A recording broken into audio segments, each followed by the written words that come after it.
Welcome to Buckle Up Podcast Universe with Brandon Rush. And welcome back to the Buckle Up Podcast Universe with Brandon Rush and Mama Rush. And we are here today. We have 11 million viewers and listeners still in 28 countries. And I believe there's 268 states, 268 cities around the world. And we're absolutely excited about that, as we're going to have one of my friends from college, Tyrell, on today, who is he's been a wrestler most of his life since college, and also is I believe, a band director, or I know he teaches music, one of the two. But we are going to have him on here today, and excited to have him. And so he'll be here momentarily. Put a little pause. Oh, 1 second. Let's see here. Bring him back, and then Tyrell should be here pretty soon. So he cuts on his camera, but he is in the waiting room. Tyrell! What's going on, my brother? How you doing? Hey, doing great. I'm so glad we finally got you, my friend. Man, I appreciate being on your platform. Absolutely, Ty. Absolutely, man. Hey, I have my mom on here as well, Mama Rush. Hi, Tyrell. How are you? Hello, Miss Rush. How you doing? Fine. I'm called Mama Rush on the show. Mama Rush, I got you. Love that deep voice. Is that bass baritone? Your bass? Your voice, excuse me. I'm a bass, but I can be whatever I need to be when it's time to be it. So if I got to hit a high note for you, just give me a little bit of water and I'm going to hit it. Okay. Ty, man, you should be doing voiceover too, brother. Seriously. I mean, that's a deep voice you have there. Well, listen, you got such an amazing reach. Maybe I'll get somebody to give me a call about that when we're done with this. Heck yeah, man. Heck yeah, I'm all for it. I mean, I'm all about it because I said, man, you have so much talent. You've been one of my friends since college. But one of the things I appreciate you about you so much is you've gone after your dreams, and you continue to go after your dreams every day.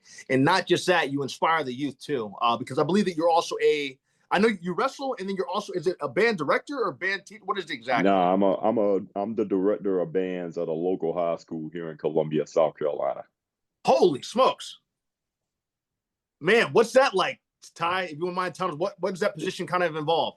It's well, I'm like every kid's parent, because all the kids like to gravitate more to the arts when it comes to who they choose to open up with. They spend a lot of time with me because we go on a lot of trips. We have a lot of after school rehearsals. So I'm a coach in a lot of senses, and you play sports, how, the bond that coaches have with their players. So, Absolutely. I'm just a coach of the arts with these kids. So spend a lot of time with them. A lot of them really open up to me and ask me about, life problems, their future and their paths in life. So it's very fulfilling in that regard. Absolutely, man. Well, it's a blessing for them to have you. I'm sorry, you said will you repeat your position one more time? Because I have a question about it one more time. Oh, I'm the director of band. Okay, so Ty, my question would, being the director of band, how do you break that down is it that you have an ear for every single instrument? Because it's a whole bunch of instruments, or is it more field work, or how does it, because that's pretty complicated. Yeah, so one thing a lot of people don't understand is if you go to school for music, you're looking at about a 5-year undergrad degree, because there's so many different parts of whatever style you're going into. Okay. So especially for music ed, I did music ed instrumental. I have to be proficient at every woodwind instrument, every brass instrument, percussion instruments. I have to know to a certain level how to get somebody started on all of them. I don't think there's any band director that's just a flat out master of everything, but we have our one specific instrumental discipline that we are masters at. Okay. I'm a percussion player and a saxophone player, so I'm lucky that in grade school I was on saxophone, and I thought drums looked really cool. So my parents were like, okay, you get good at saxophone, and then we may go to a pawn shop and get a drum for $50 or $100. So that's how I was able to have a background in winds and percussion, which really served me well going into this field. But most band directors, they have what their specialty is, and then they know how to teach the other ones. Okay. Well, dang, man. Ty, question for you. You were on the. I remember you being on the band at University of South Carolina. What? I can't remember what instrument you played. I was in the percussion section. I was on the drum line over there. Okay, so you from high school you were doing, was it doing saxophone and drums, and then you, or? Yeah, so when I joined band in middle school, I joined playing saxophone because I had a family member, I think it was a cousin, and my dad bought the saxophone that he gave up on. It's like a really, really old saxophone. Yeah. Bought it for like $50 to get me started because, you know, it's much like today, you go and you rent something new, it's going to cost you a lot more money in the long run. Yeah. And then we didn't know if I was going to have a proclivity to it. We didn't know if I was going to be good at it. So instead of renting something for, you know, $100 a month for 12 months, you know, we buy him a $50 hand-me-down. Yeah. see how he takes to it until, you know, if he gets really good and takes to it, maybe we might upgrade over time. But I started off on saxophone like that. Then I got in high school. I said, man, all the cool kids are playing drums. That looks so cool. And it's like, you need to know what you're doing on one before you go jump into something else. And then you're just going to be mediocre at everything. And you just dabble in this and then jump to something else, dabble in this. So I got to a good level for a high school or middle school saxophone player. And then they bought me a snare drum for $50. Yeah. And then when I got in high school, during concert band, I always played saxophone, and during marching band, I always played percussion. Okay. Well, man, how did you end up at University of South Carolina? Were you studying music as well? I don't know what was your major and what was your minor at? Yeah, I was a music ed major. Okay. Yeah. What school was that in? I didn't know that was a thing. So the School of Music at USC is connected to the Koger Center. It's that other little, it's that little small slither of a building. It depends on what side of the street you're on. If you're on Assembly Street and you're looking at the Koger Center, it's that building connected to it to the right. Okay. Yeah. I didn't know, because I was a journalism major. That's why I did not know that at all. Yeah. And were most of the people that were in that, did they, I guess they all would have been, I guess everybody would have been. Was it a big school, or like, was there a lot of people in that, or? Oh, it's probably the biggest music school in the state, probably the biggest music school, you know, and I don't want to sound ignorant. I think it's the biggest music school in the state. I don't want to go as far as saying like probably the biggest or most prominent in the Southeast or anything. Okay. But they had a little bit of lineage there. It's a good music school. Nobody should feel ashamed coming out of it or going into it. Absolutely. And James, question for you: where'd you go to high school? You're from Carolina, right? Columbia? No, I'm from Sumter. I went to high school. I went to one of the country high schools out there. I went to Lakewood High. Okay, I've heard of it before. Yeah. So nice, man. There's three major high schools in Sumter. It's Sumter High that everybody knows about, and then you have Crestwood High, which is on the military base side of the school district, and then you had Lakewood High that was out in the country. So, so that's where you're at. Yeah. Gotcha. So also another question for you, James. Who was inspirational to you? Tyrell, sorry, I called you by it. I don't know if you go by which one you go by, but hey, listen, I'm just happy to be here, brother. Hey, I'm happy to have you, man. I was so happy to see you every time I run into you, every couple of years I run into you, I'm always happy to see you. You always have that big bright smile, and I said I'm always rooting for you and proud of you, because I would see you I'd be out in LA and I'd see you on TV at WWE. I'd even see you on TV there. But I want to touch more on the music part first.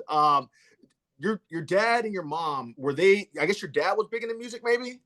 Like, no, how did you? I don't know where I get it from. I honestly don't, because neither one of them are musicians. My dad tries to carry a tune in the bucket, as they say, but you know, he will probably wind up seeing this, and he's still around. So I'm gonna be like, I don't think I got my musical gene from him or my mom. It might have jumped a generation or two, but I don't know. I just had a proclivity for sports and arts. You know, I like to feel like I'm well balanced in the two. Yeah.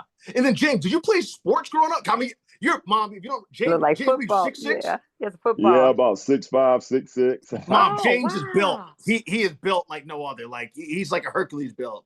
Wow. Did you play, Brandon, you were talking about sports with him. How about, did you play basketball, football, or what? Oh, wrestling. Wrestling. Yeah, so in grade school, my dad is a military vet. He was a airborne ranger in Vietnam, Holy and smokes. he did boxing in the military while he was enlisted. And when I got in first grade, him and my mom was teaching me how to fight already. Well, how to defend yourself. Let's clarify it. They weren't just teaching me to be a bully, but they were teaching me how to defend myself. Yes. And they put me in the Sumter School of Martial Arts in first grade. And we made it kind of a family thing, because not only did I join, but my dad and my sister joined as well also. So we made it kind of like a family martial arts thing for a long time. So I did the martial arts side of it, which is one of the biggest blessings in my life that I figured out when I got older, that it teaches discipline, it teaches you how to defend yourself, teaches you respect. And so when we got done with that, I was always kind of athletic. And then I got in high school, and then a lot of coaches was like, hey man, this kid's pretty athletic. Let's get him involved. Let's give him involved in some other sports. So I started playing a lot of sports in high school. I mean, I did basketball, cross country, track, soccer, Oh, you did it all. Yeah, I did a lot. Yeah. Man, I mean, and how did you balance? Especially, did you play? You said you played football too, or not football? I dabbled in football. I put it like that, because it was hard doing with the football. Schedule. Yeah, it was hard with the schedule, and also I really love band also. So it's hard to do football and band at the same time. And my mom, I mean, we got Mama Rush on the phone, and we know how moms are about their babies in football sometimes. So trust me, I know firsthand. So my mom was kind of like, he's involved in so many activities already. And most parents think football is pretty dangerous for their kids. So we just kind of let the football side of it go away, and I focus more on like the others, like less contact heavy sports. Understandable. Also, Ty, I want to say that if your dad ever wants to come on here, I'd love to have him on here. Even if he would just brush over the military. I mean, like not brush over, but to talk about his life in the military would be amazing. If that's something he wants to do. It's okay if he doesn't. Man, I'm very grateful for that offer. I'll relay it to him. Thank you. Absolutely, man. Absolutely. So Ty, from you graduate college, where in the world did going after becoming a wrestler and what is your what? I remember the first one was Big E, right? No, it was always Big Game James. Okay, Game James. Yeah, one of my basketball coaches in high school used to call me Big Game James whenever I did something awesome in the game. And just like, so I already got a built-in nickname. I mean, okay. So it's Big J James? No, Big Game. Big game, like fish, game. like or like hunting.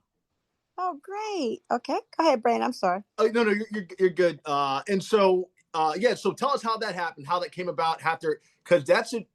Being in the performing arts is one thing. That's a very rare thing for people to do. Let alone I put trying to go after being a wrestler in the level of being a professional. That's a professional athlete on every single level possible. What made you decide that, hey, you know what, man, this is something I loved wrestling growing up. I never gained the size to be able to wrestle like that. But for you, what was it that made you decide, hey, you know what, man, this is something I'm going to go after? Well, I was always a fan of it growing up, the pageantry and everything, and all these larger than life figures that you see on TV. Yeah. And it was fantastic. It was super cool. Then when I got to college, since I had a martial arts background, this is when MMA was starting to get big. So I had some friends going to like some local MMA gyms that were starting to pop up around Columbia and other places. And I was like, well, I already got a background in martial arts. Maybe I could do this. But what I didn't like about it at the time was it was starting to get big. You had a lot of guys that didn't have a martial arts background that wanted to be tough guys. So they coming into dojos. They think they think like, hey, I'm tough. I'm a bad man. I'm just here to show people how tough I am. And if you're a real student of martial arts, that is the furthest thing from what we teach. That's the furthest thing from what we do. We don't go around trying to flex how bad we are. You know what I'm saying? Yeah, absolutely. So I kind of got turned off from the local MMA scene because of that stuff. Okay. Because I wasn't out there trying to hurt nobody, but I knew how to do some things with all these people coming in off of the street trying to act tough. Yeah. So I was still really big into wrestling, like as a fan. And I started going to like some WWE shows and things like that. And one day I went to a WWE show and I had this cool picture of me kind of like standing up to the Big Show when he's coming to the ring. Oh, wow, really? Yeah. And I Big Show 7'1" or 7'3", I think. I think Big Show was, I think he was about 6'11", but when he put on his wrestling boots and made him closer to 7'2", you know? Okay. Well, he's a giant. Yeah, but I mean, that one day I just said to myself, the next time I come to a WWE show, I'm gonna be on the other side of the rail. So I found a trainer, and the wrestling business at the time was very protective of who they let into it. So you could find a trainer, but when they allowed you to come and do a tryout at their gym, like you had to earn the right for them to train you. Okay. So if you came to the gym and they gave you a tryout and they looked at you, if they think that you're a goof or somebody just there to waste their time, they're not going to accept you normally. Yeah. At least the good ones wouldn't. There would be probably some trainers that'll just take your money, but the good trainers wouldn't accept you because they're like, this person's not serious.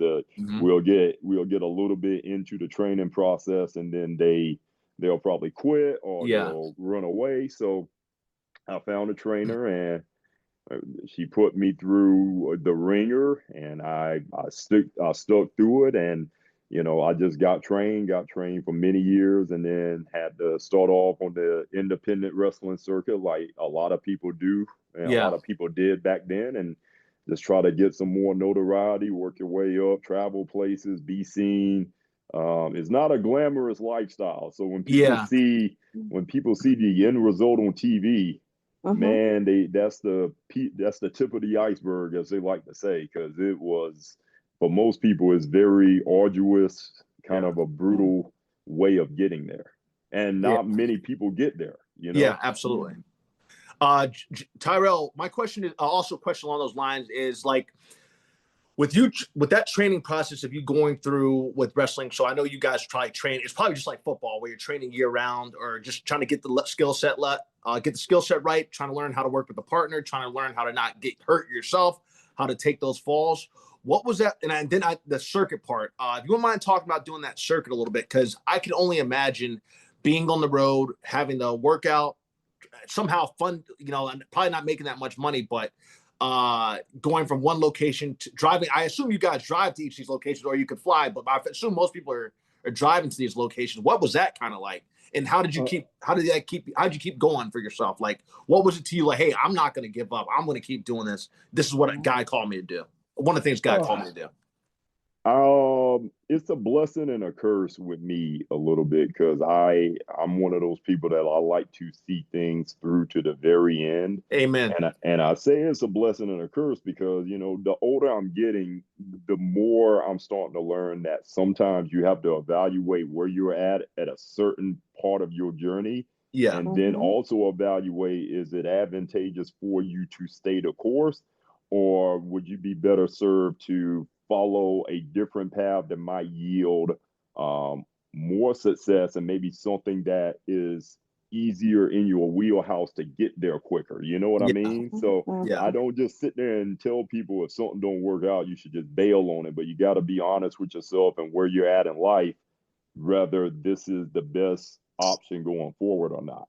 Absolutely. But with me, I was training. I had a trainer, like old school trainer. She worked with Ric Flair and Rudy Martin and a lot of those old timers. And she is, I don't want to say in the past tense, she's tough as nails. And I trained for her for about a year and some change, and she got sick. So normally the way that it happens is you train with your trainer and they help you get bookings when they feel like you're ready to go out there and perform and be in the ring and do what you're supposed to do at a safe and high level. So I started getting some bookings after about a year, and she took sick. So there was a little gap in my training and in my history because she got like badly ill, like deathly ill, and she pulled through it. But I had to be out there on my own and really didn't have her to lean on anymore because, you know, she was fighting for her life, so to say. So, you know, when you're doing these, when you are starting off, I mean, it's hard. You got most independent shows run on the weekend because most people have a 9-to-5 job through the week. So they're Friday, Saturday, Sunday. And I remember we used to do drives and could have a wrestling show Friday night, and then could have a wrestling show midday Saturday and Saturday night. So you would drive to another site to do like a midday show on Saturday. Then you will pack up, get in the car, drive, do a Saturday night shot. We call that a double shot when you're pulling 2 shows in one day. And then you could be doing the same thing on a Sunday. Could be doing an early show and a late show on a Sunday. And it's taxing because every time you do a wrestling match, you know, it's hard on the body. I mean, people don't understand how hard that wrestling ring really is. They don't understand how hard the ropes are. The ring ain't nothing but, you know, some thin padding, all wood and steel. Oh, wow. Yeah. So whenever you see people get slammed or you see people like hit the ropes, they're hitting like cable. Like those ropes are cable. So you got to hit them at high speed over and over and over again. Yeah. And you're hitting the mat over and over and over again. It's taxing on your body. So and you get flipped around all over the place. That's right. What's so dangerous. That's right. So that's real. That real is hitting those ropes and jumping all over the place. I'm always looking at it, and I didn't know it was that rigorous of a sport. It's brutal. I thought it was it's entertaining to me. Yeah. But that y'all are actually performing that to make it look entertaining. It is though. It really is. Yeah. We do it at a sacrifice to our own bodies a lot of times. Wow. I'm sure that you guys have heard many of the stories of people not taking care of themselves, becoming addicted to substances. I mean, it was whatever they had to do a lot of times back in the day. It's a much healthier activity now as far as how people take care of themselves and get away from some of the self-medicating aspects of it, if you know what I mean. Yeah, I do. Yeah. It's a push to make it healthier and to give people more longevity in the sport. I mean, you can see current wrestlers now. You know, John Cena's on his retirement tour, but he's 48. He's been doing it for a long time. He still does it at a high level. I mean, Ric Flair had his retirement match 2 years ago at 74. Yeah, and that's The Rock. How about The Rock? Yeah, The Rock. That was my first wrestling match, by the way. The Rock. Tell me how about him? Is he retired as far as wrestling? He keeps coming back. No, Has he retired? He's on the board of directors for TKO, for the group that owns WWE. So he's still an on-air personality. He wrestled not this past WrestleMania, but the WrestleMania before. So he's far from retired. He will lace him back up in a heartbeat and come out and do a big money show. Yeah. Well, I have to make you laugh. That was the first, like I mentioned, that was my first wrestling match. Dave's dad took us to this match. I didn't know I would be screaming like a little teenager, just go. And I was just carrying on like most of the people in the audience. It was just so much fun to watch live. Yeah, my dad took us, James, to our first wrestling match. My dad was amazing when he was alive. He took us to our first WWE match. It was just awesome, man. Really. Yeah, now, it's an incredible spectacle. I mean, watching it on TV is one thing, but actually being there is night and day. Absolutely. How long is the training process? And you said your trainer got sick. Do you train one time? Or you're always training when you're a wrestler? You should always be training as far as like keeping your body together, trying to keep your in-ring skills sharp, because you have to go out there. And, you know, I liken it to any professional performer that you see that people are paying hard-earned money to go see do what they should be able to do at a high level. So, you know, you have to stay sharp. I mean, I don't know too many musicians that will do a gig and say, okay, I don't need to practice anymore for a long time because I just did a string of gigs, so Oh, I everybody got you. still need to be in the ring trying their hardest to get better, you know. Now, again, it's arduous and it's tedious training a lot of times. So some Uh-huh. people need to take a little bit of time off and let their body heal. And Mm-hmm. yeah, but most by all wrestlers I know should be training, or you will get like this thing called ring rust, where you haven't been in the ring for a while, and you know that you need to tighten up on some of your skills. Yeah. Ty, I had a question for you. Did you ever go to like NXT or any of those things? Were you ever, or I think it's called NXT, those training facilities down in Tampa? Yeah, I had a tryout for WWE. The last tryout they did at Florida Championship Wrestling. It was 4 days. It was in Tampa. It was right before they moved their training facility to the Performance Center in Orlando. That was the last tryout they did in Tampa I was a part of. And it was one of the toughest things I ever done in my life. It was brutal. Yeah, will you kind of talk about that? Yeah, go ahead. I can talk about it. So, I had friends in the wrestling business when I got called for that tryout at Florida Championship Wrestling, and I was big on just get stronger, get bigger, get stronger, get bigger. And I had a great friend in the business saying, "Hey, you got a tryout in 2 months." He said, "Do nothing but cardio." He said, "Do nothing but hit training cardio, like interval training." He said, "That's it. Don't worry about getting bigger. Don't worry about getting stronger. Just do interval training cardio." He said, "You will appreciate it when you get there." And I said, "Okay, bet." So that's all I did for like the 2 months leading up to it. And there were 72 people on this tryout. There were, I think, 60 men and 12 women, if I recall correctly.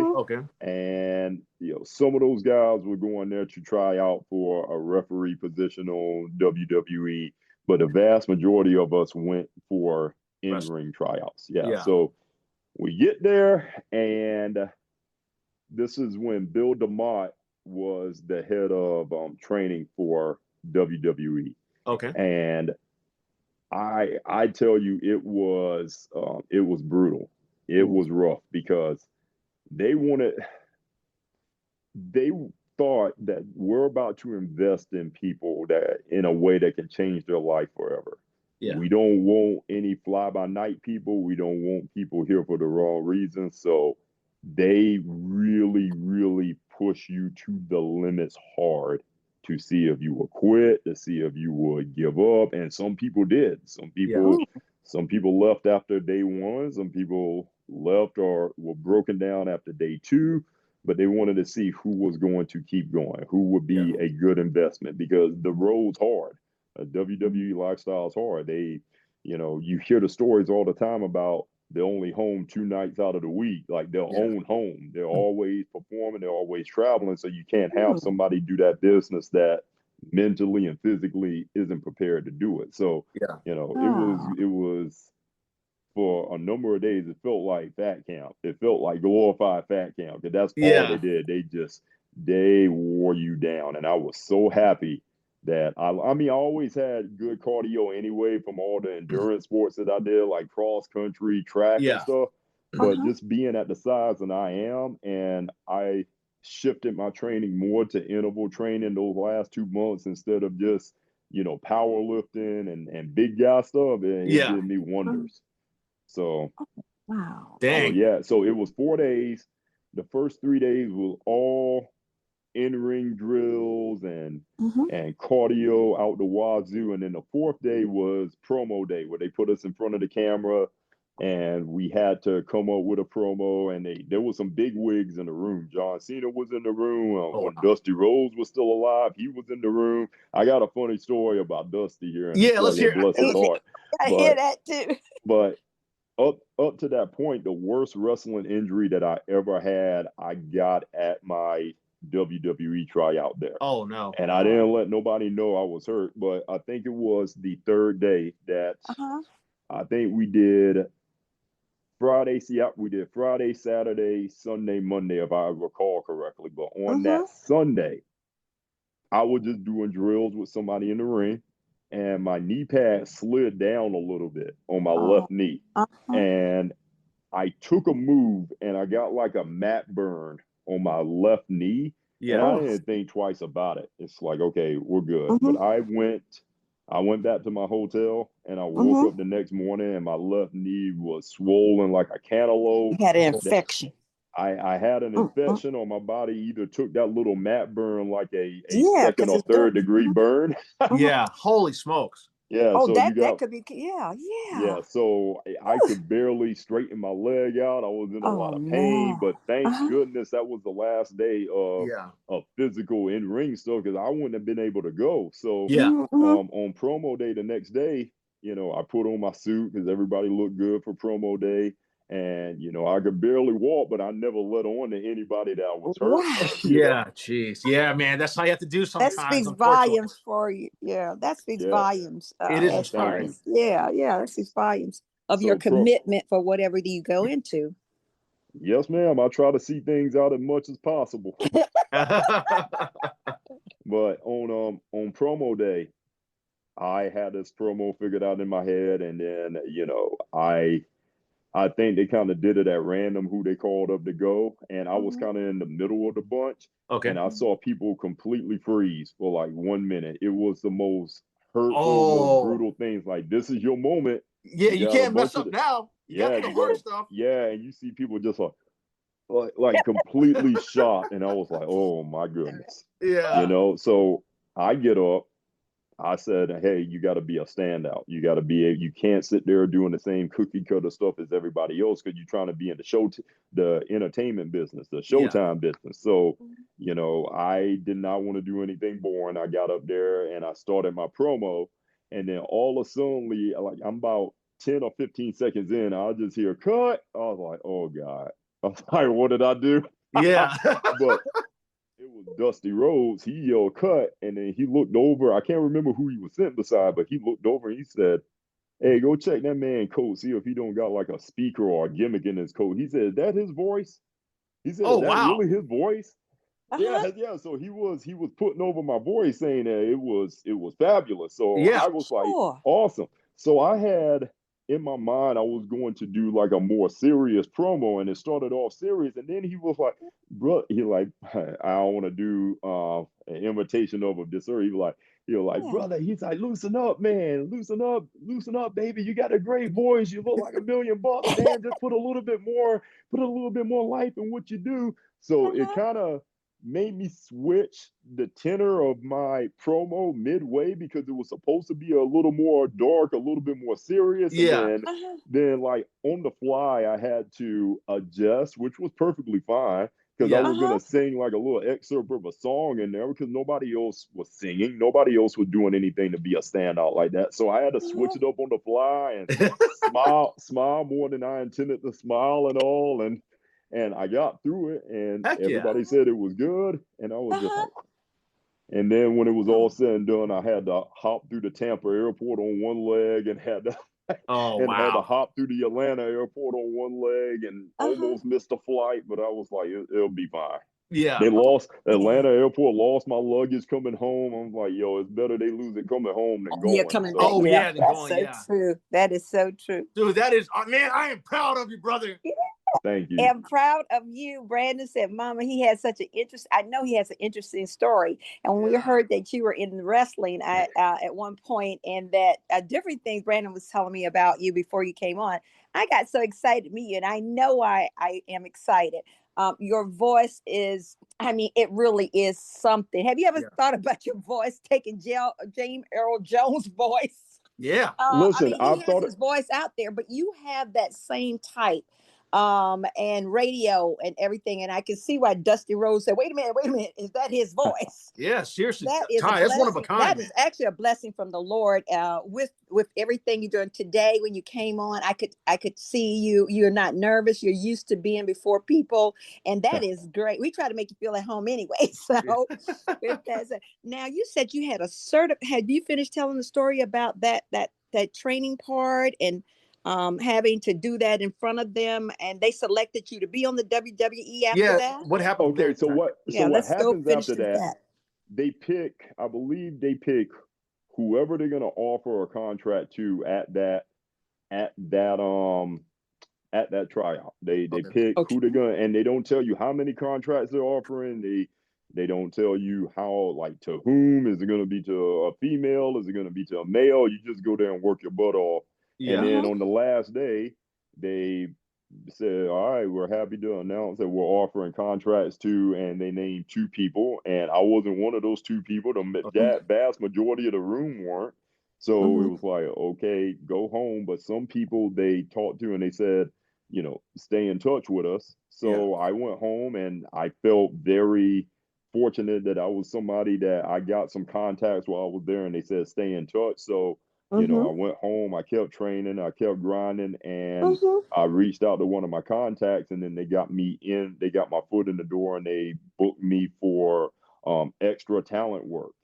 And so that's when I was able to work my first like actual WWE show. And then they were doing constant tryouts at those back in the day. They don't do them as much now because of just the time constraints with everything being live. And Brandon, you in showbiz, you know about live versus taped. Oh, absolutely. You gotta make sure you get everything on. You have to be everything has to be tight.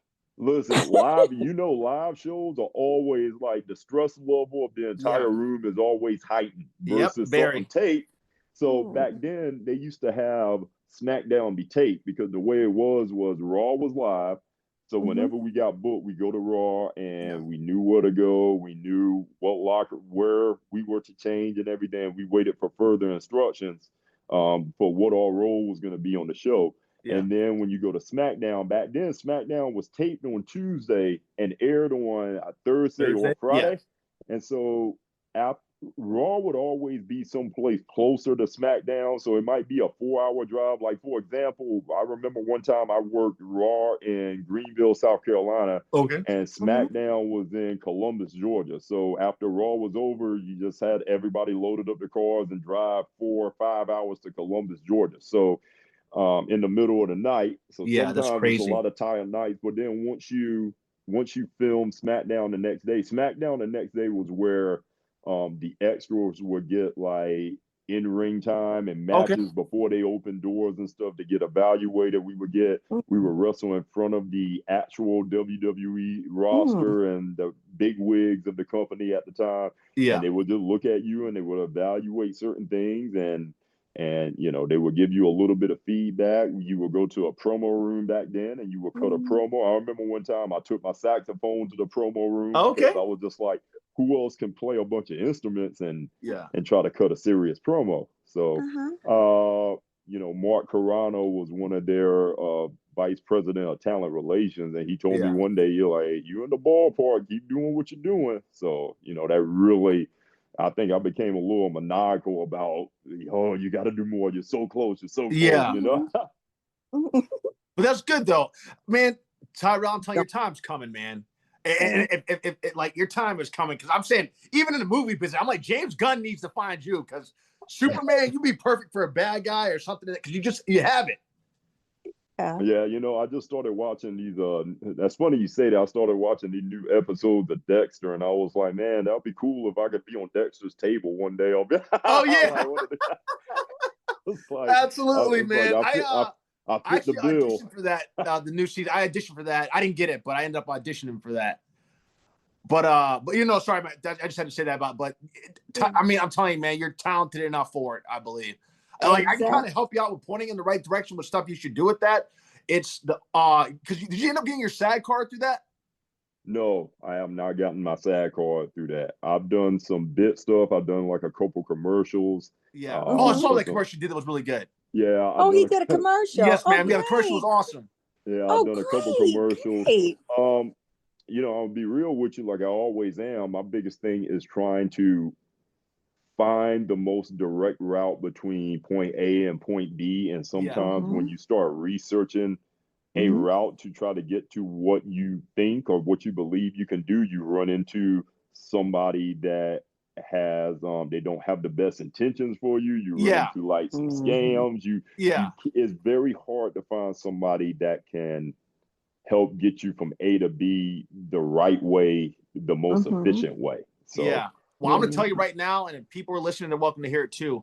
Tyrell, I was very lucky and blessed that when I was in Carolina still, that summer, I did a movie. I worked as a background extra on a movie called Nailed. It was by David O. Russell. And there was an actor named, there's a black actor named David Ramsey, who I love to death. David Ramsey ended up playing Diggle on the TV series Arrow. And black actor, he was also in Dexter too. I'm not sure if you watched the original Dexters. Yeah. But he played the boyfriend of the sister. He was a black boyfriend of the sister. And I said, I asked him, I'm like, hey, look, I got into school out in California, acting school out in California. What can I do, man? How do I just go about getting ahead? How do I go about making it in this business? And he told me the same thing I'm going to tell you. And this is the same thing that I have done. The reason I am where I am today, because he was right. He said, Brandon, as a black actor, you have to go directly to the casting directors. You have to go, the casting directors and the casting associates through showcases. He said, if you perform at showcases are these places, Tyrell, where you go there, casting director or casting associate would be there, and you perform a scene. Now, it is not an audition. It is literally an opportunity to be seen, just like you performing in front of Dusty Rhodes and all those guys. Promotion. Yeah, the promotion. Yeah, it's the exact same thing. So you're going there, they give you a scene. It could be 2 pages, it could be 3 pages, and then sometimes they give you the option of doing a longer piece.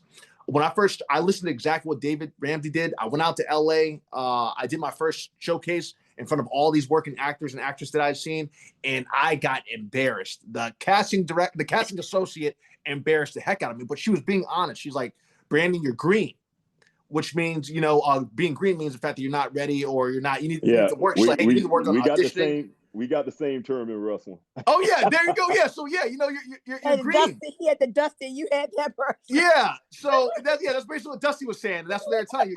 But you work on it. So what I did was I worked on it. I got better. I never wanted to be embarrassed like she embarrassed me that day. So I got better and I continued doing those showcases. And what they said to me was this. They said, hey, after a while, do you have an agent? I said, no. And like, you know what? You're talented. We're going to call you in directly anyway. So the thing I'm saying, to cut past everything, I didn't go the agent route, Tyrell, and I still haven't all this time. I've always gone directly with the showcase route because that gives you an opportunity to perform for them. They can see where you're at and they can see, hey, you got to work on this, you work on that, because then they will call you in directly. So that helped me. That's how I went ahead about being in, getting to everything I accomplished in New York and LA was all showcases through both those places. Atlanta was different. Atlanta was actually at an agent because I had a resume at that time. So the thing I would tell you to do is that, and you can always call me and talk to me about it, and I'll literally direct you the same way, is I went for, listen to what David Ramsey said, and sorry to make this a little bit longer than I meant to. No, you're good. I looked for shows that had, and there's other thing, it was him and a white actor named Peter Coyote from E.T. They both told me the same thing about casting directors or the way they had to do it, because that's what they did. I looked for TV shows that had black people in them. If they didn't have a black person on that show, I didn't apply for it because I was like, you know what? It looked like they probably weren't casting for that. So there were certain shows I knew, hey, I'm not going to waste my time. If I didn't see a black character in somewhere, there's no point in me wasting my time doing that because I know they're not casting for that. So by going to the ones directly, I did 20 showcases. Of those 20, 19 hired me. So the route for that, Tyrell, so at least for acting wise, I can point you in the right direction with that. Voiceover, I don't know as much. Just because I haven't done much voiceover work just on ADR movies. But the thing with that would be going to imdb.com or IMDb Pro, looking at video games or cartoons and looking at the actor that is cast in that role and then seeing who their agent is. Because IMDb Pro and IMDb.com, they show you who that represents that person. So that would be my suggestion for both of those. Okay, thank you. That's great information. Sorry for the novel, man. But you can call me more. I'll tell you more about it. But that's exactly what I did. Brandon, I appreciate you sharing that with Tyrell. Tyrell, one thing you will learn about Brandon, he's very open. He tries to help as many people as he can. And he shows you what he has had to go through. And as you know, being going out for being in the WWE, it is not an easy road. It's a hard road, but you never give up on your dreams. And I'm so glad you haven't given up on yours. And you continue to Brandon takes other jobs. He does other things on the side. Yeah. For instance, this show. But while he's preparing for the next. So go ahead and talk. Yeah, go ahead. No, absolutely.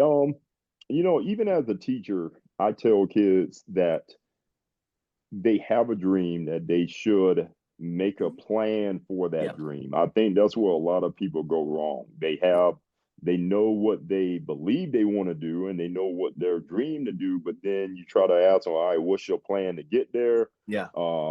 I believe it's important to put a timeline on progress, because if your dream is to be and also looking at the reality of your situation. If your dream is to be like an NBA player and you're 5'5", like you could be in the gym grinding as much as you want to, and nobody gonna tell you can't. But also, it's like there's haven't been a lot of NBA players below 6 feet tall or below 5'10". So yeah, you never want to discourage anybody's dream, but then you also don't want them to put too much time and effort on a long shot instead of finding whatever your ability is.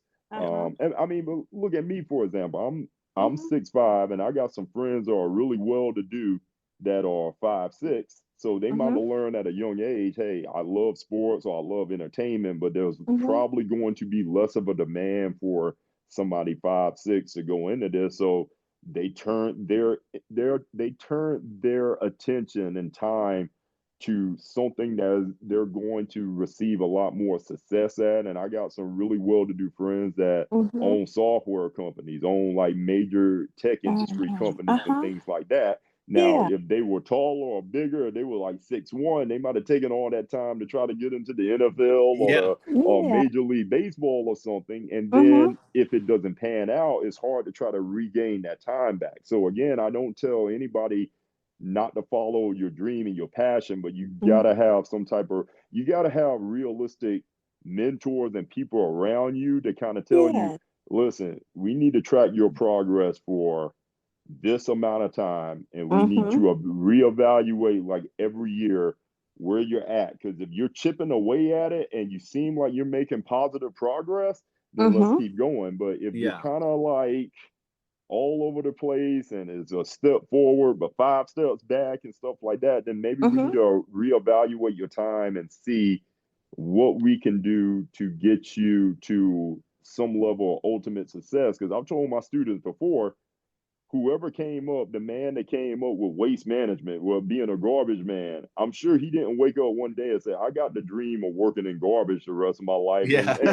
And rich beyond their wildest imagination, because they came up with something simple. And I told my students, I said, look, you go towards what people are running from, you will probably find financial success immensely. I said, I don't know too many broke undertakers. Yeah. I do not I do not know too many poor people working in the sewers or working the power lines, the things people don't really want to do. Yeah. If you're willing to run that route, you can find quicker success at it. But again, I don't take away from anybody's dream. I just want people to be realistic. be realistic and have a certain level of realism to what they're trying to do. A direction to get to that destination. What I wanted to ask you about, you mentioned something about you had a certified trainer who was a female. Tell me, was she a wrestler, and how did she train you being a female? Yeah, so her name is Susan Tex Green. I started off with her in the beginning. Now I've trained with some other trainers throughout the time, but that's who I started off with. And I went in, and she's very old school. You can look her up on Google and some YouTube videos, but she wrestled back in the day when the wrestling mats were pretty much like extra hard, because they were more like boxing rings. So they were even extra hard back in the day. I mean, they're hard now. They were just ungodly stiff back then. But I walked into her gym and I told her what I wanted to do. So she showed me some basics. She showed me how to throw a punch, and then she told me, she was like, all right, hit me. And I didn't really hit her hard. And she was like, no, all right, you got to hit me. She said, like, hit me, tee off on me. And I was like, man, I don't want to hit you. I'll kill you. And then I kind of like half hit her again. She said, all right. She said, this ain't gonna work if you're not willing to lay it in on me. And so I just Oh, hauled wow. back and I hit the crap out of her. I didn't hit her in the face or anything, but I just Uh-huh. hit her across the chest with a big forearm. She said, Uh-huh. "All right, we can go now. Yeah. Oh, Now." this is She, great to know. yeah, she was Oh, like, wow. now I know I got something I can probably work with. Yeah. But Oh, but imagine. she is ultra tough. She's she's crazy. She gets randomly injured sometimes doing something tough. Yeah, Yeah. like they don't. This is so amazing. I'm just Yeah, listening to you, and she must be amazing as well. Um, no, I she's don't know awesome. too many people in the wrestling world, but you picking her as a trainer, and she instilling you to go for it, and giving you techniques. I mean, that's amazing to know. I want people out there to hear that story because that's really great. Some men might turn off on getting a female trainer, and I would probably go for a male trainer because I know No, if I learn how to do that. But I wouldn't go for it now. But I yeah. appreciate you picking a female to train you. Yeah. But she was my first. Like I said, because a lot of people have different ways of doing stuff, so you don't just get Mm-hmm. bogged down with one or just be myopic and say I'm only Uh-huh. going with this.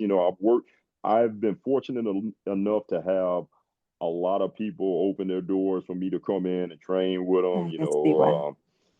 Ethan Case, he's a local trainer. He got a wrestling school. Bob Keller, I worked with him Mm. before. Danny Cage that runs the Monster Factory up in New Jersey, like one of the foremost Mm-hmm. wrestling schools in Mm-hmm. the country.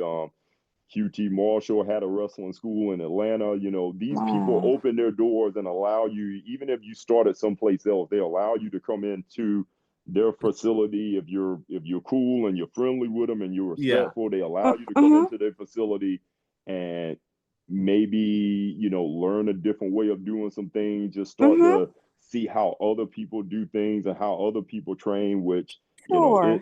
it's a real blessing that a lot of these kind people open the doors to me like that, Oh, no, but I can see why they would for you, Absolutely. Tyrell. Oh, Can sorry. I ask No, him no, one go more ahead, thing Mom. before you come in? I want to ask him about his diet. Yeah, you're good. When you, as a wrestler, do they tell you about certain things you should eat, or do you take it upon yourself to decide how you plan to eat and how that's going to work out for your body type? Well, they always telling you like they got strength coaches and nutrition experts because Oh, wow. Mm-hmm. WWE is a Fortune 500 company and now they merged with TKO, the same group that owns the UFC. Oh, wow. So they have coaches and dietitians all over the place.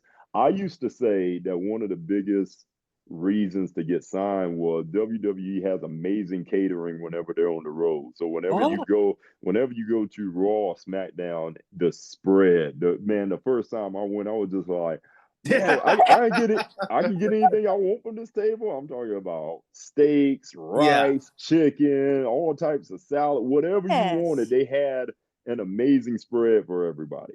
But Yeah. Mm. sometimes I used to think like it was an urban legend, it was a trap because you always act like somebody's watching you. So I wonder like if any WWE producers or anything were just kind of lingering around watching. Is this person about to come through and go straight to the dessert table, or Oh, yeah. Mm-hmm. are they gonna pay attention to what they eat and try to get like a healthy spread or something? I was Wow. like I went to the dessert table. I looked around like I done stole something. I was like, man. Yeah. I said, who watching me? I said, Yeah. well, look, man. I said, I try to stay physically fit so they can see that. So, if That I got a piece of their chocolate cake, it's like, man, maybe this is the point that's the where most amazing thing to I think don't of. get signed because I ate cake. Oh, you ate the cake.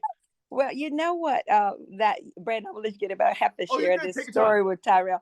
Tyrell, I sold medicines. I was a pharmaceutical rep. I am a scientist, so we would always have these amazing lunches. I mean, a spread of food from I don't know where. These They always had the best caterers for us. And Brandon will tell you about his experience on sets too.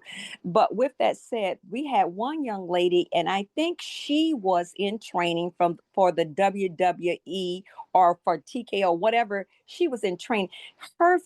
She had her food sent in. It was not, she would never eat anything from the caterers with us as reps. Her food, she would come, we'd be in class all together, and she was built. I mean, really built. And she knew that she had this other thing of wrestling, because one day I asked her, I said, why aren't you eating anything? She said, oh, my food, I already have my food. It's already in my room. It wasn't made by anybody at the restaurant. It was just flown in for her. And it was the most amazing thing. And she kept her size the whole time. I mean, she was that disciplined in everything, as far as, I don't know about that, because I wasn't in the same classroom to see if she learned as well, but she was able to do that. We became friends because I was just asking her questions about her eating habits. So they do look at that in your profession to make sure you stay there. And I think she always wanted to continue her wrestling career with being a rep out there as well. So go ahead now, Brandon. I just wanted to interject that. Ty, one thing I wanted to say was about Dusty. I had a couple stories I knew about, at least two different things. One, my aunt was broken down in Columbia, South Carolina one time on the side of the road, or maybe it was Georgia. It was either Columbia or it was Georgia. And she was trying to fix her car, and Dusty Rhodes happened to be driving by. He stopped, he picked my aunt up, and he drove her to a gas station where she could get some help. So that's where we first. But I didn't know that story. Oh yeah, this happened in the 80s.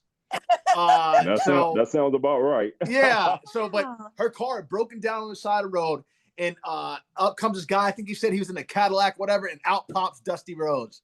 And Dusty Rhodes saw that she was having trouble, so he went and took her to go get help.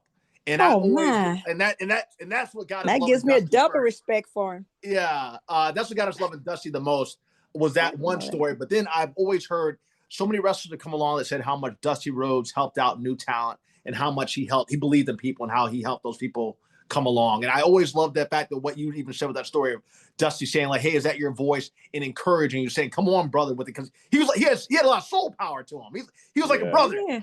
And, I mean, he was the American dream, man. Yeah, they used to have those old promos of him, like, celebrating him winning a title with like all the black folks coming in, like hoisting them up on his shoulders and all. Yeah. Yeah, Dusty was great. And another story I kind of like too is I actually love his son too. Actually, I love both sons. Both sons have been great. I saw that it's no longer Gold Dust, but the old Dustin became a champion. I saw in his wrestling league. But I always love what Cody did. And the reason I say I love what Cody did with leaving, starting his own thing with AEW, and then coming back, was I kind of feel the same way. Like when I was in LA, man, and we were talking about people holding on to their dreams and whatnot, or when is it time to give up?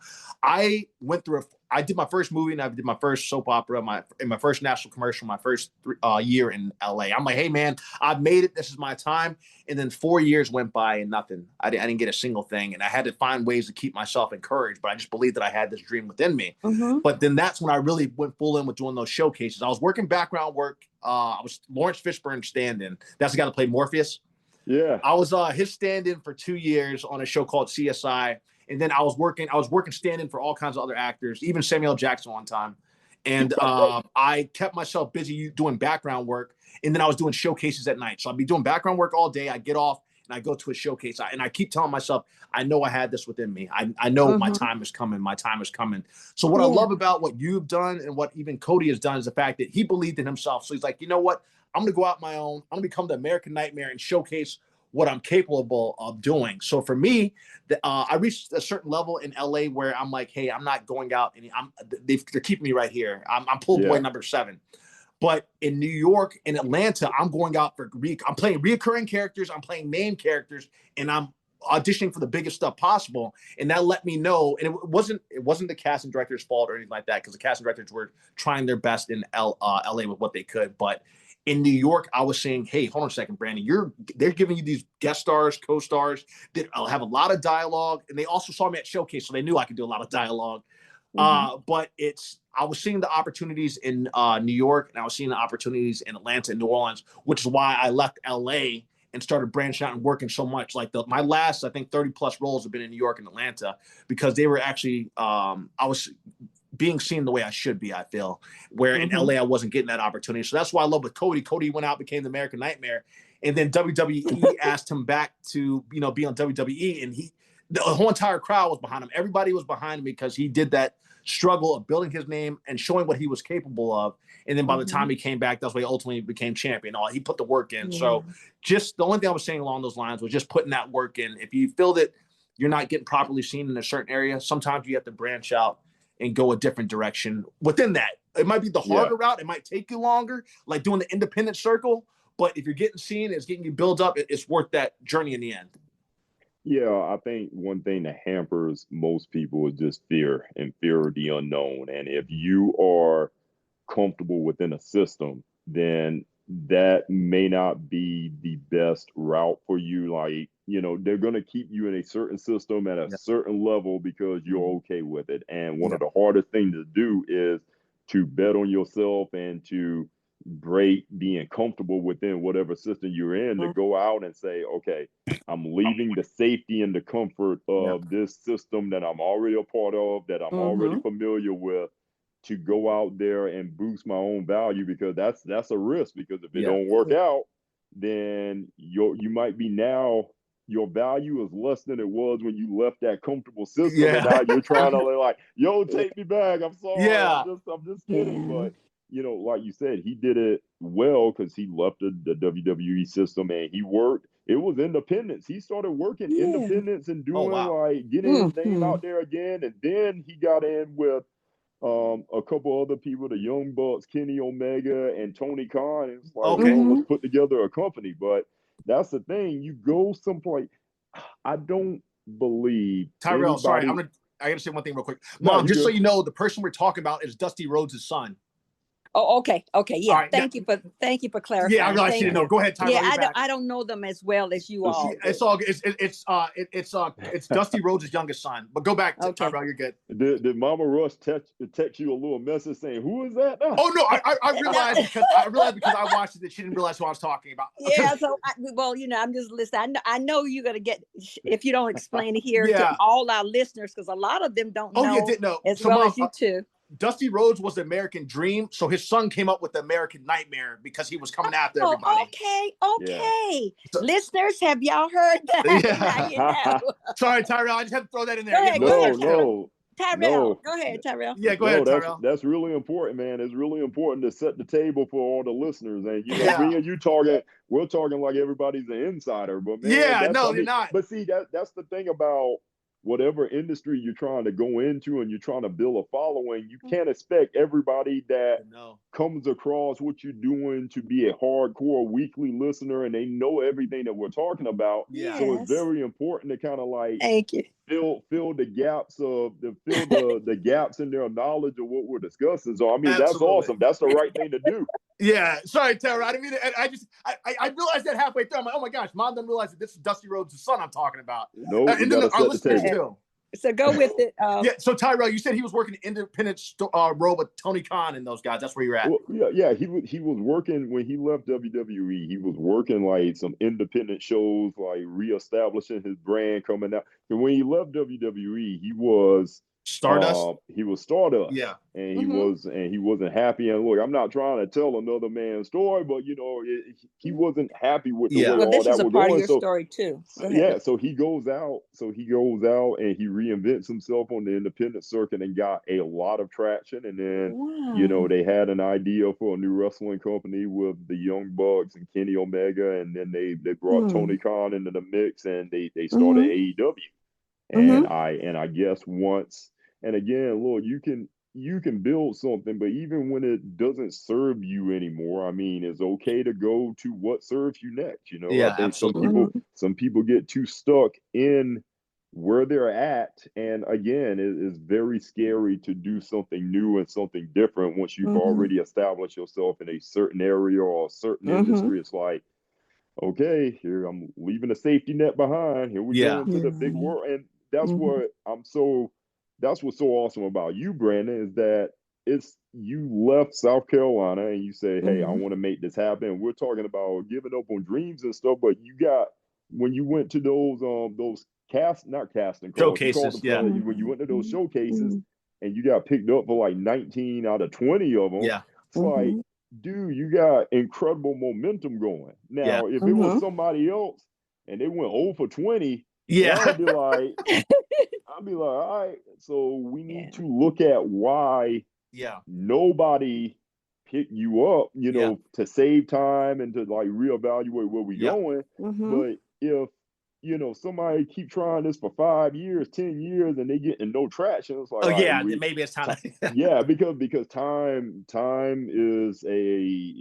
rough, and it doesn't stop for anybody. You know. Well, I understand. But just the fact that, Brandon, you knew your value was higher than what you were getting in Hollywood, because again, I've said this more than once. Once people know you're good at something, sometimes they're less likely to promote you up to something else, because they say, well, they're already good at it, and we're getting them undervalued good at this one thing. So why do we need to promote this person to a bigger role or something else bigger? So we get stuck in a rut sometimes just because we are awesome at what we do. So you going off to Atlanta, going off to New York, saying, okay, I need to continue to boost my value. Doing this podcast is boosting your value because, you know, everybody know what you're doing. You have a lot of eyes watching you. And again, that's why I'm very appreciative that you're bringing me on your forum. Oh, of course, man. Because, you know, I mean, it's your work. This is your work. I take it seriously. You take it seriously. So I much appreciate it. But you got to go to where the business is, because we're not getting any younger. You know, we keep ourselves in shape. We try to do the right things with our health and our diet and all, but we're not getting any younger. And one of the cool things about show business is they're always looking for somebody that looks like you or me or the next person, but you got to be in front of them to see what you can do. Absolutely. And they got to know you exist. You know what I'm saying? Absolutely. I do know what you're saying all the way. That is excellent advice. And thank you for commenting about Brandon. I told Brandon, in this life, as you know, you have to come in this life to be, if you're comfortable, are you really making a difference? You have to you're making a difference. You probably feel comfortable in your own, what you're doing, but you have to become uncomfortable. I think the Lord has always made me feel uncomfortable to move me forward. And he always instructed me never to look back, but I must move forward so I can impact lives of others. And you mentioned something earlier, Tyrell, about fear. And I think fear is one's greatest enemy. It is not mine, because I almost died 6 times, but it's not mine. But fear is our greatest enemy, our one's greatest enemy. And I think it blinds the soul and it paralyzes the spirit. And so with that, that was something I read in a book I have. And so with that, I'm glad you are a mentor to young people. I can hear it. I can hear how you encourage them. They look at you as being a role model for them and the things that you continue to do. And so I'm just appreciative. I'm not stopping you from what I want you to continue to speak, but I just want to share that little portion because you mentioned fear. And I just want people to understand that when you have no fear, you can go forward and do a lot of things.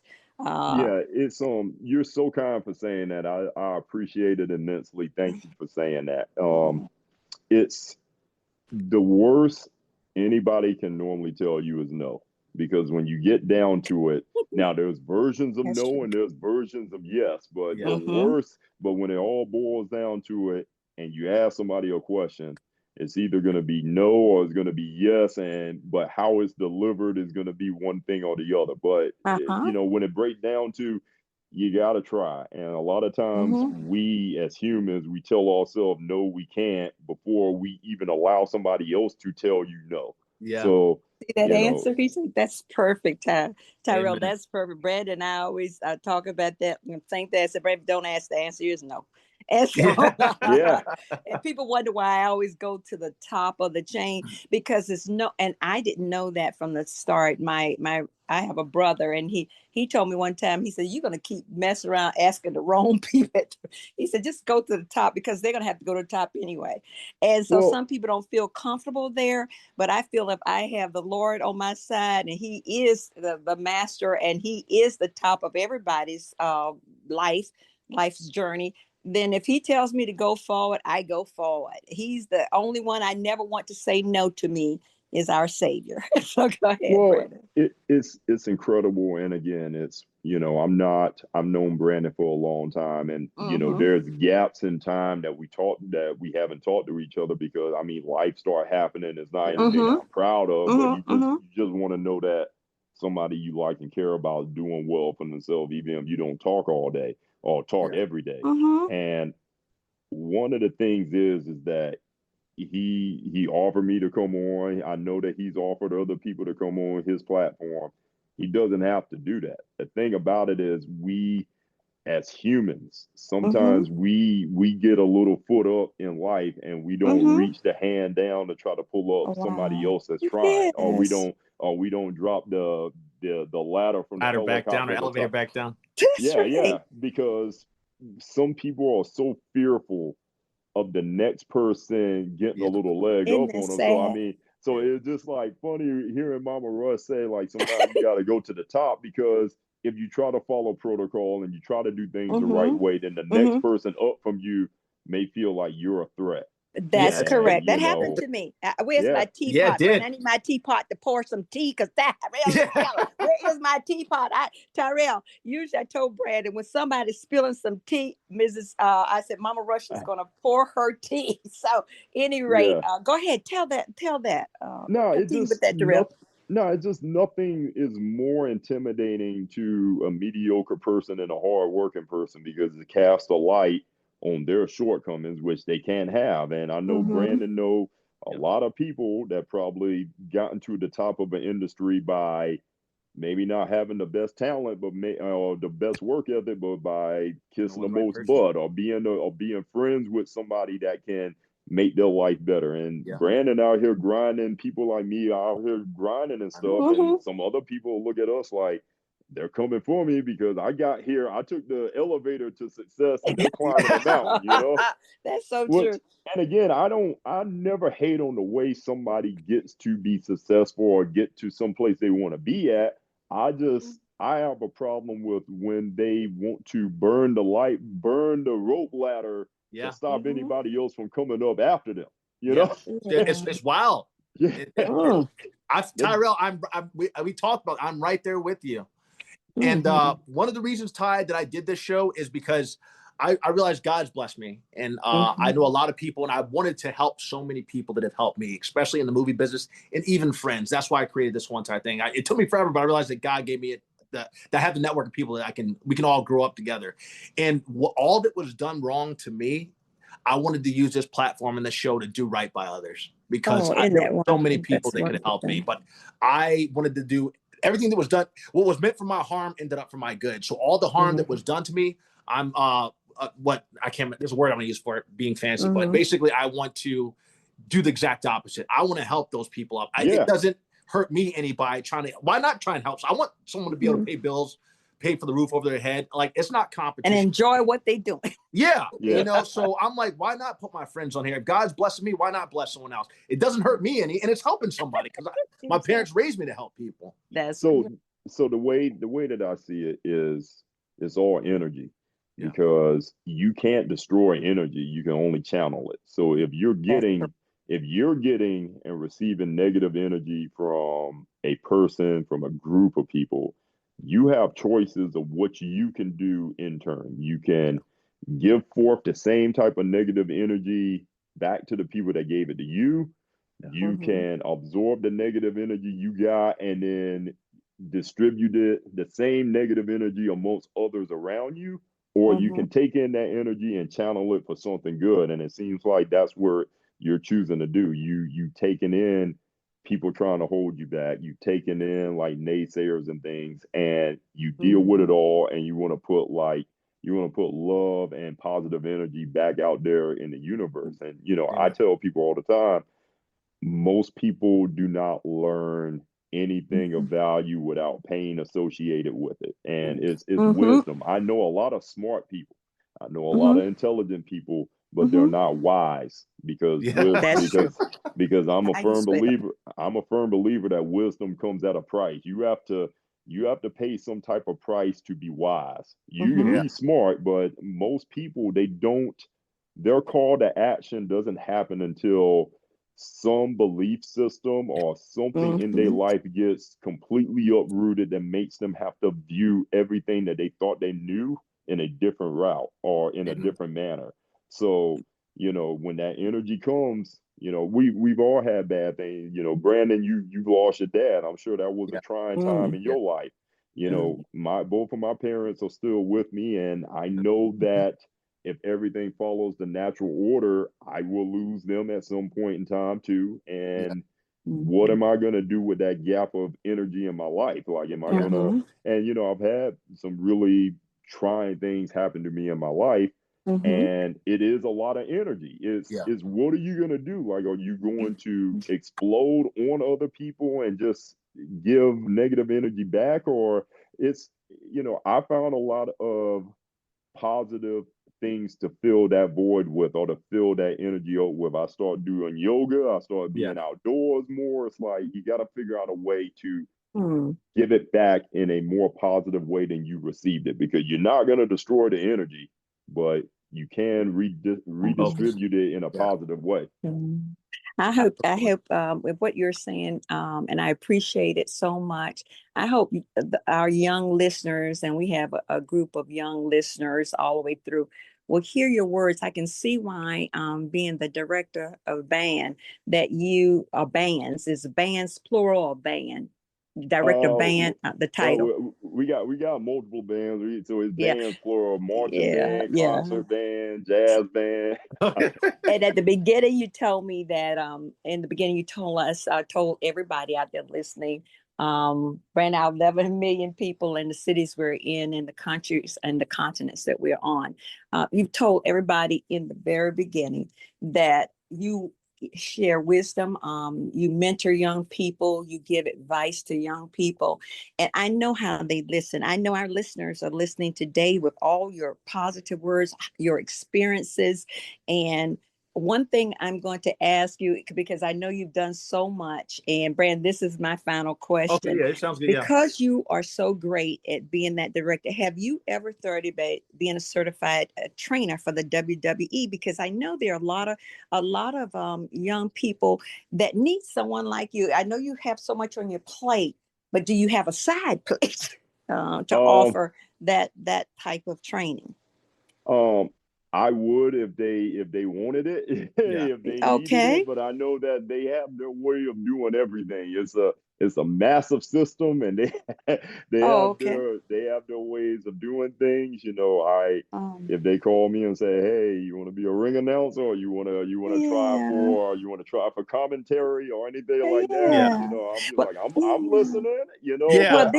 I think the young people can identify with you with that. And when you were talking about the different things you have done, especially with the WWE and the WWE, you're getting a lot today on this, because I know a lot of young children out there want to find direction and what they want to be in life. And it might not always be the straight line to it, up those stairs straight to it, but they might have to go through different ways to get there. And I think you have shared that with us. And so you said if they're willing and they want to, but you go through the WWE, that's how you get to be a trainer. Is that correct? A certified trainer. The word certified and WWE don't really like go well together, because it's not like, so they have, when it comes to trying to break into the business, they have some wrestling schools around the country, around the world, that they have, that they put their seal of approval on, like Cody's in Atlanta, the Nightmare Factory. They're affiliated with WWE. So it's like, if you want to get into that business and kind of already be in a place where the WWE can see you, then going to one of those schools that's already recognized by them is a good way to do it.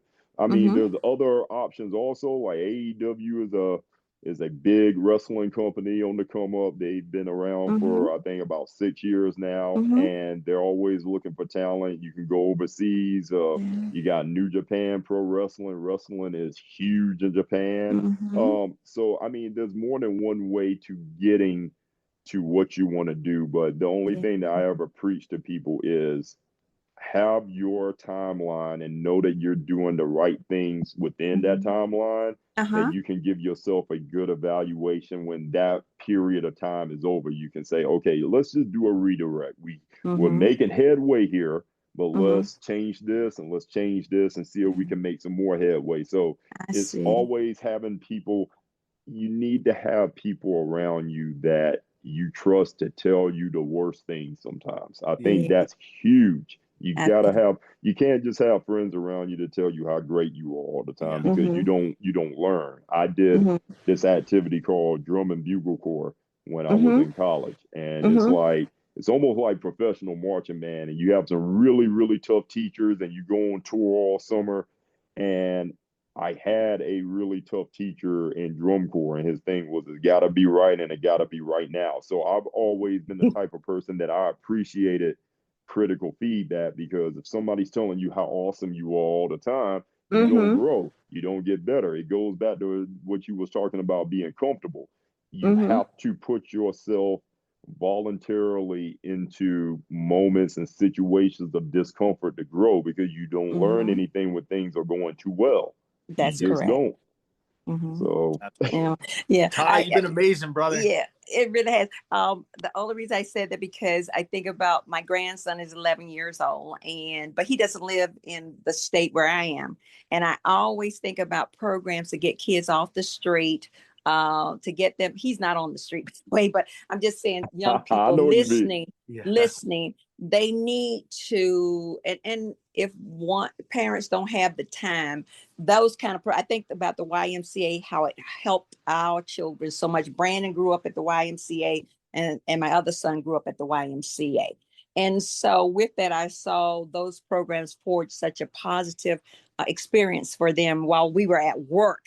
And so I'm just looking at camps for little kids, and I could see a little kid walking in and seeing a 6'5" man talking to them and saying, okay, this is what you do with that voice.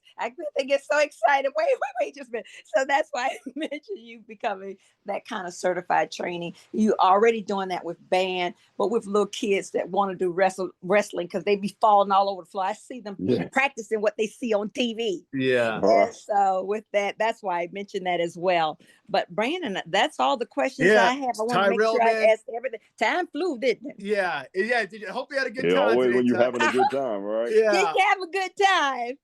Absolutely. Absolutely. This was awesome. This was enjoyable. This was educational. So I appreciate it. Yeah, man. Anytime. And then Tyrell, make sure, Mom, there's a final thing I'll close it with. Okay. Tyrell, one of the things I appreciate, I was with Jessica, Nurse Jessica, or Nurse Jess. Yeah. And we happened to walk into that gaming place, and I saw you with your two buddies. And I was so happy to see you, because every time I see you, I always light up. And your two buddies seemed like one of your buddies was down on his luck, Mom. And his buddy, I don't know his name, but I believe that he's a musician of some type. Yeah. Who's worked with all these different artists. And literally while we were there, Tyrell and his buddy, there's a choir person, I believe, if I have that correct. Yeah. Oh, nice. My memory is good. Was trying to encourage their buddy about, hey, it's not over, or you just got to get back out there. And I appreciate you for giving him that encouragement. And I'm thankful for Jess having us walk in there, one, because I got to see you, but it happened to be at the right time, because I want those two guys to come on this show. It's sometimes God has you show up places for a reason. And God had you guys being there that day. He had Jess bring me, because I wasn't even going to walk in there. Jess was like, hey, Brandon, let's go inside here. And I saw you. I gave you, gave me a big hug. I gave you a big hug too. And you were talking to your buddies who were down on their luck. And he was down on his luck. And this place is a place of encouragement. I would love for him to come on, because I did ask them both to come on. So hopefully after they see your show, they know that, hey, this is a place where you can talk about yourself. This is where you can get your experiences out there. We have ways of creating opportunities for people, and at least get, all you got to do is send it out to people, and opportunities will come. So I want those two to know that they can still come in here and tell their story. I'm glad we finally got you. You told me you were busy with school, so I understood. So I'm glad we got you now, but let those two guys know that they can come on here. Wow. Thank And your you dad. again. And your dad, too. Right on. Well, thank you again, brother. Thank you, Mama Right on. Rush. It sound like Barry White and Yeah, Isaac absolutely. Hayes. Right. I met Isaac Hayes one time. I heard he said, right on. I remember Isaac Hayes walking up to me. I went to his concert and my sister played backup for him. And so I went up on the stage and he walked out with that gold medal. He said, hello. I said, oh, wow.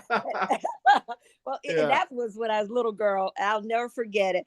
Well, Tyrell, I thoroughly have enjoyed this experience on today. Hopefully you had fun. We always tell everybody who comes on the program, we're just everyday people as well. As Brandon named the show, it's about everyday people. And we have appreciated you so much. Tell your parents, really I look forward to talking with them one day, your dad, and his experience, your mom of raising a wonderful young man as you are. I think mothers need to get on here and talk together about how we make champions in this life of our children. Okay. Absolutely.